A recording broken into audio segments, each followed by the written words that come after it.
Hello everyone, welcome to my YouTube channel English literature zone. आज के video में हम लोग द गोल्डन नोटबुक जो कि डोरिस लेसिंग की काफ़ी फेमस वर्क है उसके बारे में पढ़ेंगे। तो वीडियो शुरू करते हैं। वीडियो जो है काफ़ी इजी लैंग्वेज में होगा। वीडियो के थ्रू अगर आपका हेल्प होता है, वीडियो आपके सिलेबस का है, तो प्लीज़ आप लोग वीडियो को लाइक करना, चैनल को सब्सक्राइब करना और कमेंट करके बताना वीडियो को कैसा लगा। तो वीडियो शुरू करते हैं। The golden notebook is the post modern novel. Post modern novel है, इट मीन्स इसको रिसेंटली लिखा गया है। रिटन बाय डोरिस लेसिंग, जिसको कि डोरिस लेसिंग के द्वारा लिखा गया। Who was a great British writer, जो कि एक महान ब्रिटिश राइटर थे। इट वॉज पब्लिश्ड इन 1962, इसको 1962 में पब्लिश करवाया गया। एट द टाइम, उस time when second wave feminism began to emerge, जिस टाइम सेकेंड वेव जो है ना फेमिनिज्म का दूसरी लहर आने वाली थी, उस टाइम इसको पब्लिश करवाया गया 1962 में। The novel interprets under the title free women, novel की व्याख्या मतलब प्रस्तुत किया गया एक टाइटल फ्री वुमेन के रूप के अंडर, टाइटल के अंडर भी। Which follows the life of Anna, जो कि मतलब फॉलो करता है, इट मीन्स डिस्क्राइब करता है किसके लाइफ को, अन्ना के लाइफ को, एंड हर फ्रेंड मॉली, उसकी फ्रेंड जो है उसके मॉली के लाइफ को, एंड अन्नाज 4 प्राइवेट नोटबुक, और अन्ना की 4 प्राइवेट नोटबुक के बारे में बताता है। अब वो कौन कौन से नोटबुक हैं? Black notebook, red notebook, yellow notebook और ब्लू नोटबुक। सी राइट्स इन हर ब्लैक नोटबुक एज, वो अपने ब्लैक नोटबुक में लिखती है। और फिर से एक चीज़ यहाँ ध्यान रखिएगा कि ये चारों नोटबुक का जो है ना मिला हुआ रूप कहलाता है द गोल्डन नोटबुक। अब है वो अपने ब्लैक नोटबुक में लिखती है, आई कीप 4 नोटबुक, कि मैं 4 नोटबुक रखती हूँ। A black notebook which is about the racial situation in central Africa during World War two के दौरान अफ्रीका में जो जातिवाद चल रहा था, भेदभाव चल रहा था, उस चीज़ को दिखाती है सबसे पहले ब्लैक नोटबुक में। A red notebook concern with politics, और जो रेड नोटबुक है वो पॉलिटिक्स से रिलेटेड है, ठीक है। A yellow notebook is which I makes stories out of my experience, अपने एक्सपीरियंस मतलब अपनी लाइफ के एक्सपीरियंस के थ्रू जो भी वो अनुभव करती है उस चीज़ को येलो नोटबुक में डिस्क्राइब करती है। And the blue notebook to be a diary, और ब्लू नोटबुक उनका डायरी था, इट मीन्स उसमें सब चीज़ के बारे में व्याख्या करती है, जो भी वो मतलब अब नॉर्मल हम लोग जो डायरी में मेंशन करते हैं, कोई भी अगर अपने पर्सनल लाइफ पे डायरी लिखता है तो। इन 2005 में time magazine called the golden notebook को टाइम मैगजीन के द्वारा कहा गया one of the 100 best English language novel, मतलब वन ऑफ द 100 मतलब 100 जो बेस्ट इंग्लिश लैंग्वेज के नॉवेल थे ना 2005 में, सिंस 1923 तक का से, तो उसमें मतलब द गोल्डन नोटबुक को भी एक मतलब स्थान मिला है 100 फेमस नॉवेल्स में। It has been translated into a number of other language, ढेर सारे दूसरे लैंग्वेज में इसको ट्रांसलेट किया गया, including French, Polish, Italian, Swedish, Hungarian and Hebrew. The author of this novel was a great British Zimbabwean novelist, इस novel की जो ऑथर एक ग्रेट महान ब्रिटिश जिम्बाब्वियन नॉवलिस्ट है। हर नॉवल, उनकी जो नॉवेल्स होती है, नॉवेल्स यानी उपन्यास, इंक्लूडेड में उसमें शामिल है the grass is singing, children of violence, the good terrorist, she was also, ये सब उनका फेमस वर्क है। अब आगे है, she was also awarded with the Nobel Prize in literature में उनको नोबेल प्राइज भी मिला, इन 2007 में मिला है, ठीक है। सो वो she was the oldest person ever to receive the Nobel Prize in literature में नोबेल प्राइज प्राप्त करने वाले सबसे ओल्डेस्ट पर्सन है, मतलब सबसे एजेड पर्सन में के रूप में जानी जाती है।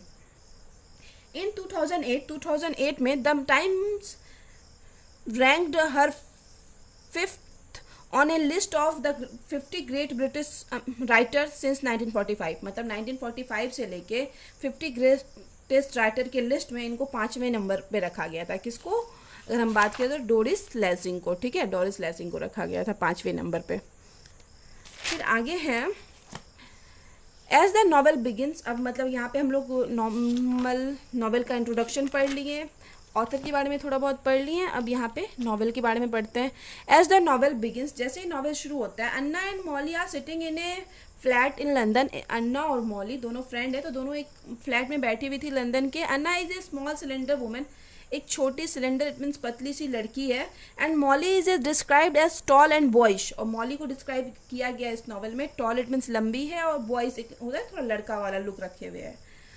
The women are gossiping about Molly's ex husband, ये वहाँ पे ढेर सारी वुमेन हैं जो कि बात कर रही है मॉली के एक्स हस्बैंड के बारे में, पुराने हस्बैंड रिचर्ड के बारे में, एंड हर न्यू वाइफ, और उसकी न्यू वाइफ मैरियन के बारे में। As they talk Richard arrive, और जैसे ही वो लोग मतलब बात कर रहे होते हैं उस टाइम रिचर्ड पहुंचता है to talk to Molly, Molly से बात करने के लिए, क्योंकि मॉली का ही हस्बैंड था ना रिचर्ड, अबाउट देयर सन, अपने बेटे के बारे में, टॉमी के बारे में. Tommy has been in depression, Tommy जो है डिप्रेशन में है पाया गया. She refuse to leave his apartment to work, मतलब वो मना करता है काम के लिए भी, मतलब अपने अपार्टमेंट को मतलब नहीं जाता है, उस चीज़ के लिए मना करता है कि हम नहीं जाएंगे अपने काम के लिए भी अपार्टमेंट से कहीं नहीं जाएंगे. Preferring to sit all day and mop, और मतलब क्या प्रीफर करता है कि वो पूरा दिन टॉमी क्या करेगा, बैठा रहेगा, और मॉप इट मीन्स उदास रहेगा. Tommy grew up with only Molly, Tommy जो है मॉली और रिचर्ड का बेटा है, तो मॉली के साथ ही बड़ा हुआ है. एंड शो ही रिजेंट्स रिचर्ड्स, इसलिए वो रिचर्ड से नाराज़ है क्योंकि रिचर्ड शादी कर लिया है ना.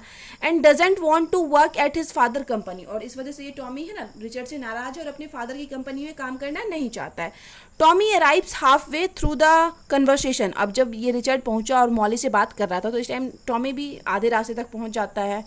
Causing tension between everyone in the room, और इसी वजह से क्या होता है, टेंशन हो जाता है रूम में जितने भी आदमी थे, जो लोग थे, उन सब के बीच में. आफ्टर द मैन लिव, और मतलब अब जब मतलब सारे वहाँ से मैन चले जाते हैं, इट मीन्स रिचर्ड भी चला जाता है, टॉमी भी चला जाता है. मॉली बिकम सस्पिशियस, मॉली को संदेह होता है, बिकॉज क्योंकि both Tommy and Richard visited Anna, क्योंकि टॉमी और रिचर्ड दोनों अन्ना के यहाँ आए थे, अन्ना के पास आए थे. While Molly has away on A trip, जब मॉली एक ट्रिप के लिए गई थी. सी प्राइज अन्ना, वो अन्ना से पूछती है, इट मीन्स अन्ना से पता करने की कोशिश करती है दैट कि Richard wanted to sleep with her, के रिचर्ड उसके साथ सोना चाहता था. बट अन्ना रिफ्यूज्ड, लेकिन अन्ना क्या करती है, सीधे मना कर देती है. बिकॉज सी इज़, अन्ना मतलब सीधे मना कर दिया क्योंकि she is bored with man like Richard, क्योंकि वो रिचर्ड जैसे इंसान के साथ रह के होता है ना, बोर हो गई थी, बहुत मतलब फ्री टाइप की वुमेन थी, इसलिए वजह से इस नॉवल का टाइटल ये भी रखा गया है, फ्री वुमेन. आगे है then the women discuss about, उसके बाद जो वहाँ पे वुमेन है वो लोग डिस्कस करती है द कम्युनिस्ट पार्टी के बारे में एंड देयर पॉलिटिकल फिलोसफीज के बारे में. अब आगे है the novel begins and ends with free women section, novel शुरू भी होता है फ्री वुमेन सेक्शन से और एंड भी होता है फ्री वुमेन सेक्शन से. The 4 book are the writing of free women Anna, ये 4 बुक जो जिसके बारे में हम लोग पढ़े हैं वो राइटिंग है, इट मीन्स अन्ना के द्वारा लिखा गया है. Who keeps the book hidden in her room, जो कि अब उस बुक्स को, इट मीन्स उस नोटबुक को अपने रूम में छुपा के रख देती है. And which is read by Tommy alone, जिसको कि टॉमी के द्वारा अकेले पढ़ लिया गया. Anna Wulf is a novelist, Anna Wulf जो कि इस नॉवल की कैरेक्टर है वो भी एक नॉवलिस्ट थी. Who has not published any work for many years, जो कि कोई भी वर्क अपना पब्लिश नहीं की है बहुत सालों से. सी live on the proceeds from her first book frontier of war, ठीक है, उनका जो फर्स्ट बुक था ना फ्रंटियर ऑफ वॉर, उससे जो उनको प्रोसीड्स इट मीन्स फ़ायदा हुआ था, मुनाफा हुआ था, उसी चीज़ से आज तक अपना गुजारा कर रही थी. ठीक है, उसके बाद कोई भी बुक नहीं लिखी.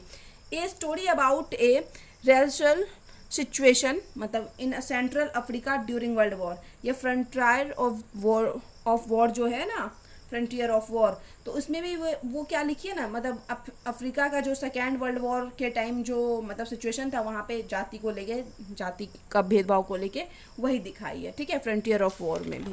अब हम लोग चारों नोटबुक के बारे में डिस्कस करेंगे जो कि अन्ना के द्वारा लिखा गया था, जिसको टॉमी रीड भी किया था.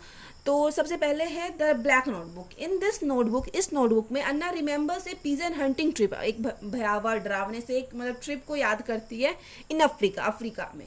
And describes her relationship with James स्कॉफ्ट, James स्कॉफ्ट के साथ अपने रिलेशनशिप को डिस्क्राइब करती है. एंड अमेरिकन, जो कि एक अमेरिकन था. She covers meeting with film and television executives, मतलब फिल्म और टेलीविज़न एग्जीक्यूटिव से भी मिलती है, इट मीन्स अधिकारियों से भी मिलती है. Who wants to buy the rights of frontier of war जो उनका वर्क था ना, उसका अधिकार खरीदना चाहते थे. But erase regime from the story, और चाहते थे इस स्टोरी से जातिवाद को मिटा दिया जाए. And move it from Africa to England, और इस चीज़ में ना अफ्रीका के बदले इंग्लैंड का कुछ सीन डाल दिया जाए. तो ऐसा मतलब चाहते थे कि इस पर मूवी बनाए, फिल्म बनाए, लेकिन बहुत कुछ अपने तरीके से करके. ठीक है, तो इस तरह से वो मतलब मूवी और टेलीविज़न वाले इस नॉवेल का क्या चाहते थे, राइट चाहते थे. अब आगे है the red notebook, second notebook जो था. इन दिस बुक, इस बुक में contents her political activities in London, मतलब उनके पॉलिटिकल राजनीतिक क्रियाकलापों को मेंशन किया गया है। Anna joins the British Communist Party, communist group को ज्वाइन करती है। She writes very little in it, इसमें बहुत कम लिखती है, मतलब द रेड नोटबुक में बहुत कम लिखती है। When Anna Wulf decide to leave the party, और जब अन्ना उल्फ मतलब किसी प्रॉब्लम की वजह से इस पार्टी को मतलब छोड़ने का तय करती है। सी इन्फॉर्म माइकल हर लवर, तो वो अपने लवर मतलब माइकल को बताती है ये चीज़, हु अगेंस्ट हर डिसीजन, जो कि उसके डिसीजन के अगेंस्ट रहता है। She pastes many newspaper cutting in the red notebook में वो क्या की है, ढेर सारा पेपर का कटिंग चिपकाई हुई है, क्योंकि वो नो डाउट्स एक मतलब पॉलिटिक्स के बारे में बात करती है, तो उस टाइम के पॉलिटिकल सिचुएशन को लेके ढेर सारा पेपर कटिंग चिपकाई हुई है इस नोटबुक में। अब yellow notebook, this notebook contains the manuscript of novel shadow of the third, एक मतलब shadow of the third novel था, उसी के मैन्यूस्क्रिप्ट मतलब उसी के बारे में लिखी है। इन विच अन्ना राइट्स अबाउट ईला, जिसमें कि अन्ना क्या करती है, ईला के बारे में लिखती है। A journalist of women's magazine की जो एक जर्नलिस्ट रहती है, इट मीन्स हम लोग का तो पहले तो प्रेजेंट वर्क है द गोल्डन नोटबुक, उसमें एक ऑथर है अन्ना, और वो अन्ना अपने वर्क में ईला के बारे में लिखती है, जो कि ईला एक जर्नलिस्ट है जो मैगजीन में काम करती है। There are many similarities between Anna and Ella, Anna और ईला के बीच में ढेर सारी सिमिलैरिटीज़ को दिखाया गया, मतलब अन्ना अपने वर्क को जब लिखती है तो डिस्क्राइब करती है। ईला लाइक अन्ना, ईला जो है अन्ना की तरह है, इज़ ए राइटर, एक राइटर है, डाइवोर्सी है, इट मीन्स वो भी तलाकशुदा है, विथ ए चाइल्ड, और उसके पास भी एक बच्चा है। Anna has a daughter Janet, Anna को एक बेटी होती है Janet, and Ella has a son, और ईला को एक सन होता है Michael. Ella and Anna both were involved in political activities, दोनों पॉलिटिकल एक्टिविटीज़ में इन्वॉल्व थे, ठीक है। Through the character of Anna and Ella, और अन्ना और ईला के कैरेक्टर के थ्रू जो Doris Lessing reflects herself, तो कहीं ना कहीं ये भी माना जाता है कि डोरिस लेजिंग भी खुद को रिफ्लेक्ट करती है, क्योंकि डोरिस लेजिंग भी क्या थी, डाइवोर्सी थी, राइटर थी, और उनको भी मतलब एक ही चाइल्ड था। तो ये भी माना जाता है कि अन्ना और ईला के कैरेक्टर के थ्रू डोरिस लेजिंग जो हम लोग के इस गोल्डन बुक की ऑथर है, वो खुद को ये बारे में डिस्क्राइब करती है। अब आगे है ब्लू नोटबुक, सबसे आखिरी नोटबुक है, fourth notebook.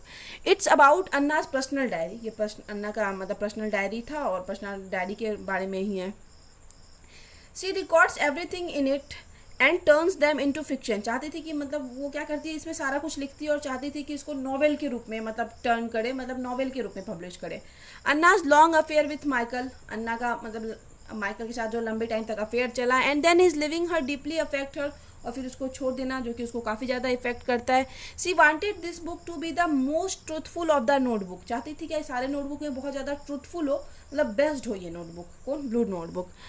The moment she realizes its impossibility due to her frustration with the relationship, लेकिन ये मतलब एक टाइम है रियलाइज़ करती कि ये पॉसिबल नहीं हो सकता कि इस नोटबुक को बहुत ज़्यादा अच्छे से डिस्क्राइब किया जाए, क्योंकि वह कहीं ना कहीं माइकल के छोड़ जाने से, माइकल से जो इसका ब्रेकअप हो गया तो बहुत ज़्यादा डिस्टर्ब रहने लगी थी।